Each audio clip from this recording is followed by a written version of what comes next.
The Zodiac evolved from a local serial killer into a towering American myth. His 1960s crimes have completely saturated modern pop culture. The case commands a massive Hollywood footprint. Major studio films and acclaimed directors like David Fincher have cemented the mystery into the public consciousness. That obsession has spilled into digital lore. Amateur sleuth forums comb through thousands of files, and internet memes routinely accuse sitting United States senators of committing the murders. The Zodiac remains the definitive cold case because he upends the traditional logic of criminal investigation. In the late 1960s, the Bay Area was a bustling cultural hub, but everyday city life was brought to a standstill as the terror of the murders was broadcast daily from buildings like the San Francisco Chronicle. Usually, cold cases hit a dead end because the killer operates like a ghost. They leave no DNA, no witnesses, and no trace evidence behind. The Zodiac did the exact opposite. He generated massive amounts of data.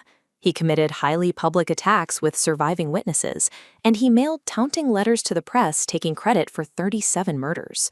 Police possessed overwhelming amounts of personal data. They knew his shoe size, had his voice profile, and cataloged his exact handwriting patterns. Because several witnesses survived his attacks, they gave police enough precise visual data to construct a detailed profile of his face. We have the handwriting, the physical profile, and the face. This is the core paradox of the case.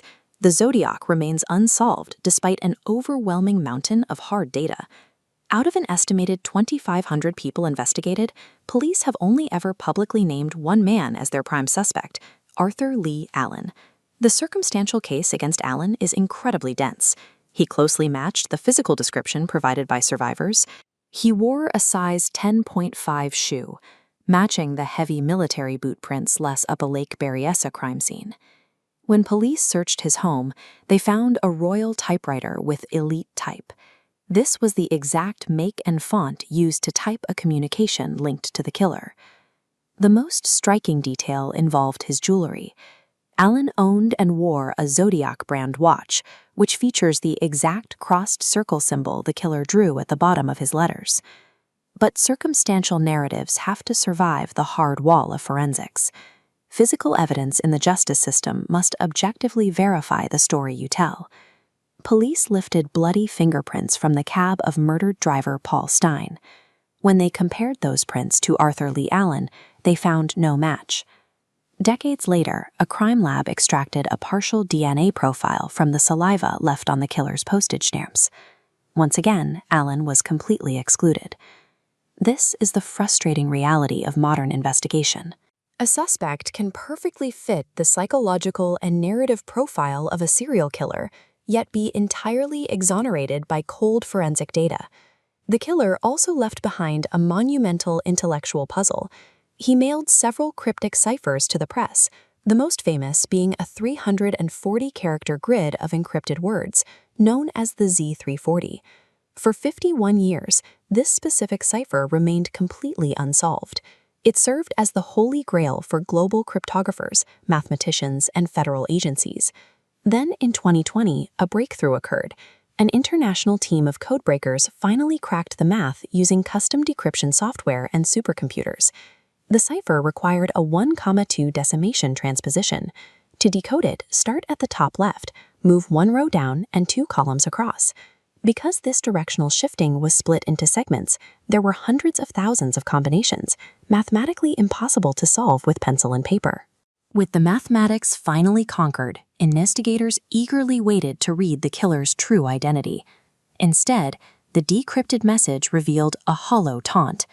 "I hope you are having lots of fun in trying to catch me." He provided no name and no identity. We cracked the code, but the data was empty. It proved that successfully translating the information does not guarantee uncovering the historical truth. We investigate under the assumption that every puzzle has a logical end, that every fingerprint or scrap of handwriting is a direct path to a person with a name. The Zodiac inverted that dynamic. He engineered his crimes to create a permanent loop, turning our curiosity into the thing that keeps him hidden. The ciphers, the bloody fabric, and the cryptic symbols functioned as a smokescreen. He provided the public with exactly enough detail to keep the hunt alive, while ensuring the search would only ever circle back on itself.